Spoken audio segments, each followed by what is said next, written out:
A Lowly King by John. A man walked the city streets for hours, and it was 5 days before Christmas. It had been a lonely night, and a cold night, but his seasonal job of playing Santa gave him a warm coat and a warm hat. He didn't walk as a child would do, trying to hop over every crack in the sidewalk. His slow steps went through the darkness and growing pain. He had to get out of that cold room.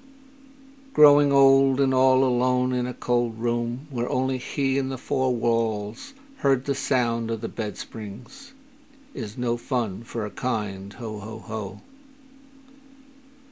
But all the lights of the city were eyes that saw every kindness or fear.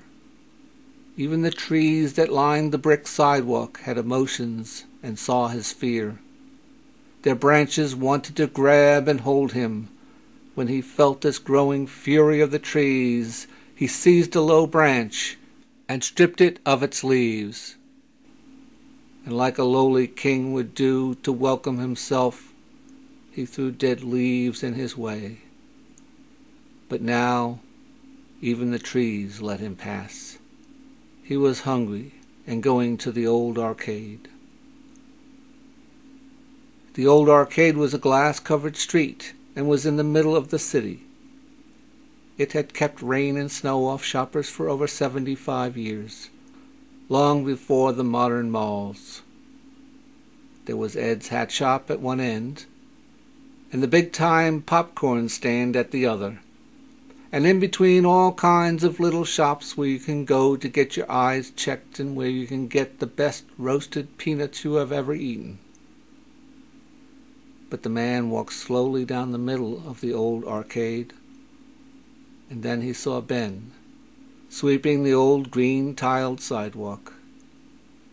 Ben had not missed a day in over 45 years. Ben stopped and said, "Hi, Santa. I got my long list ready." "Just mail it to my new address, Palm Beach," Santa barked back. Ben shook his old head and said, to have some fun, "I wonder what kind of toys you'll be making down there in Palm Beach. Santa, you have a good year and a very Merry Christmas." Ben started his sweeping again with the pride of doing a good job. "You missed a butt," pointing to a half-used cigarette that a 12-year-old boy had hurriedly thrown down out of fear of being seen by someone who knew him. "I'll get matches for that kid for Christmas." Then, to escape from Ben, Santa went into Aunt Maud's. Aunt Maud, with its 10-seat counter, had a 4-star rating in all the city's newspapers. When you went there, you didn't know who could be sitting next to you. People said, "You may not see Elvis there, but you'll always saw his banker." Aunt Maud's hamburgers were so good that some people didn't put anything extra on them, but they could have it their way. Even when a little boy said, "I want a cherry on top," Aunt Maud put the combination on the kids' menu. But Aunt Maud's homemade donut with hot fudge sauce and topped with her peppermint ice cream was what made Aunt Maud famous. And there was Angela.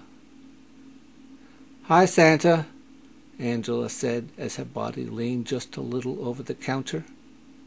Her long black hair and those sweet blue eyes made any man leave a big tip, even Santa.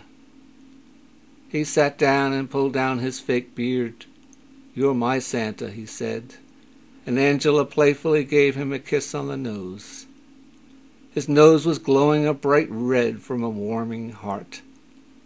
"Stop that! What will the children think?" half embarrassed and half wanting another kiss.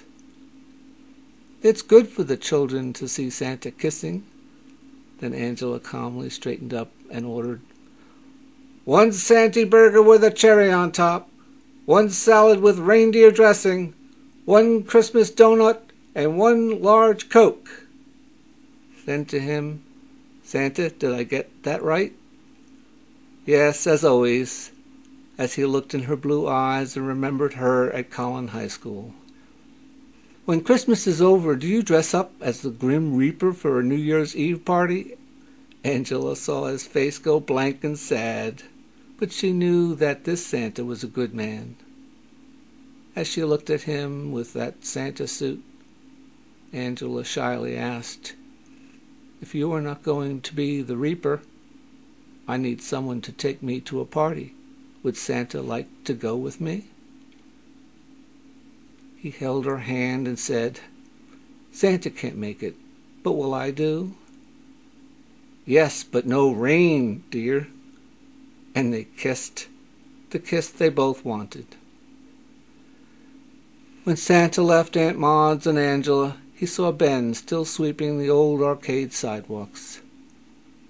When Santa gave Ben a card and said with a smile, "WQLAM gives a Merry Christmas," Ben stopped sweeping.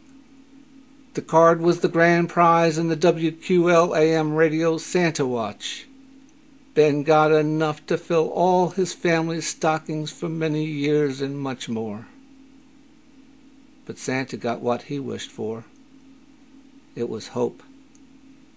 And it was Angela.